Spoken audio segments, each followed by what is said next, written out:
Have you ever wondered what happens when an entire civilization is built on a single command? Not a command to conquer, but a command to learn.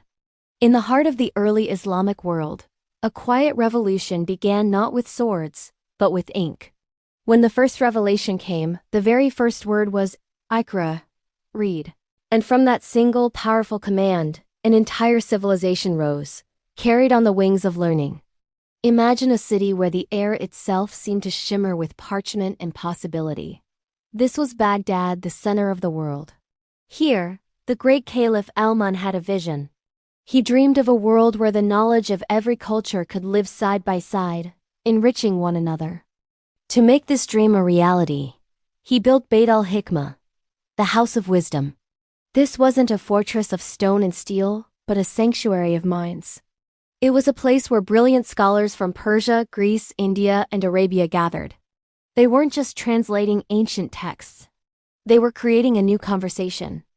Mathematics spoke to medicine, philosophy walked hand in hand with faith, and astronomy met poetry under the same roof.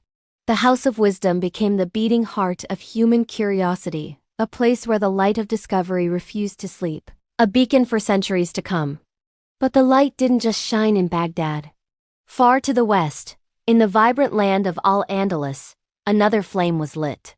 Welcome to Córdoba, the city of lamps. In an age when much of Europe was plunged in darkness, Córdoba's streets glowed brightly with public oil lamps, a symbol of its enlightenment. But the real light came from its libraries. It was said that the city held over 400,000 books, an almost unbelievable number when entire European kingdoms had only a few hundred. And knowledge wasn't a privilege for the few. Here, men and women studied side by side, breaking barriers of gender and class. Physicians, poets, and astronomers didn't just work in isolation. They exchanged letters and ideas as freely as merchants would trade silks. In Córdoba, knowledge was the ultimate wealth, a treasure that grew the more it was shared. This passion for learning spread like wildfire across the Islamic world. In Cairo, the Dar al-Ilm, or House of Knowledge, opened its doors to any seeker, regardless of their background or beliefs. If you had a curious mind, you were welcome. In Damascus, libraries didn't just hoard books. They lent them freely to travelers who promised to bring them back, spreading knowledge across vast distances. And what made all this possible? Paper. The technology, originally from China, was perfected by Muslim artisans.